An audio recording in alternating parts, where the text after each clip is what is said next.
The next game I'll be touching on is the game between Brazil and Morocco in Group C. This is going to be an epic game. It's going to be beautiful.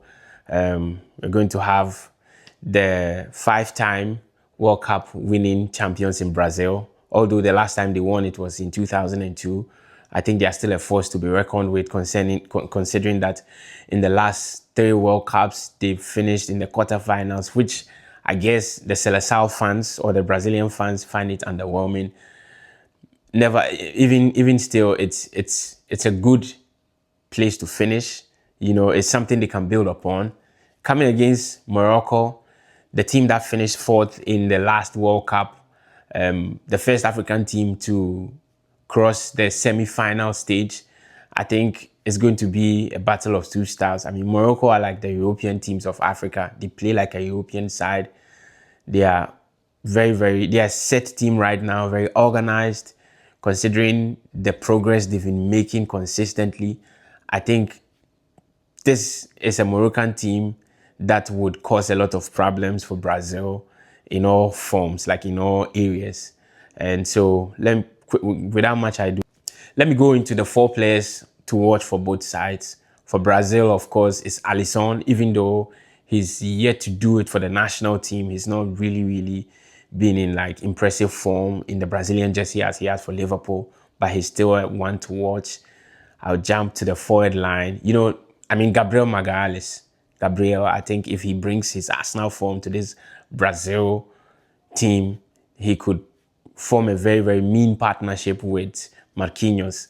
There's still the other guy from Nottingham Forest who they could yet partner. I don't know if Eder Militao will be fit for the World Cup, but if he's fit, that backline is going to be very mean. Anyways, another player to look out for in the Brazilian national team, of course, is Vini Jr. He's not had a very good season with Real Madrid, but he can turn it up on any day, and on his day, he's unplayable. So that will be another player for Brazil. Rafinha, of course, one of the best players in the world for my money right now. Very intensive player. He never quits working. He never stops running. And he's going to look to bring his form from Barcelona into Brazil. Good thing for Brazil is that Barcelona preserved him getting to the end of the season. So he'll be coming into this one hot and fresh for Brazil. And then, of course, for my money, I'll start Endrick. But we wait to see who starts up front. I think Endrick would be a wild card for Brazil if he starts or if he comes from the bench. The kid is ready and hungry, and I think this World Cup will be his World Cup. For the side of Morocco, with their goalkeepers as well, of course, we start from the man in post in Bono. Bono has been one of the most outstanding goalkeepers in the continent when it comes to national team football. And I think he's going to show up for Morocco big time. And then another player we'll touch on is Hakimi Al-Sharaf. Hakimi, the captain of the side, he's going to be very integral for them as well. I mean, he's the best right back in the world already, and he's going to be very integral for them in this World Cup.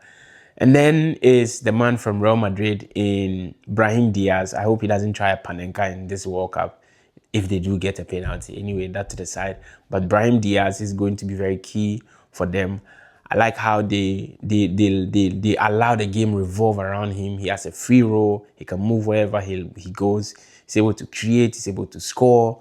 He's able to do it all for them. At least, of course, I mean, he's not good in defense and he doesn't help them in defense. But anywhere from the midfield up front, he's the guy to watch.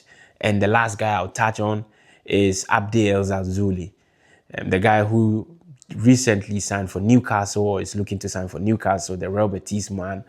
He's going to be very dangerous on the wings. He's very good. He's one of the best 1v1 players out there.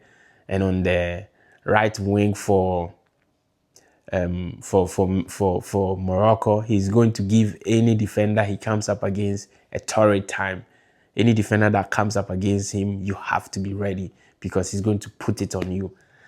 His final balls could be better, but he's going to put it on any defender that comes up against him. Prediction. I think both teams are going to score. We are going to see goals in this game, but I think Brazil just edges it for me. I see like a 3-2 game. I won't be surprised if it ends up in a draw either. But Brazil edges it for me. It's a 3-2. I'm going to put my hat on the Brazil side. I think they are going to do it. For me, in this World Cup, Brazil is a dark horse. Don't sleep on them. Let's move on to the next game.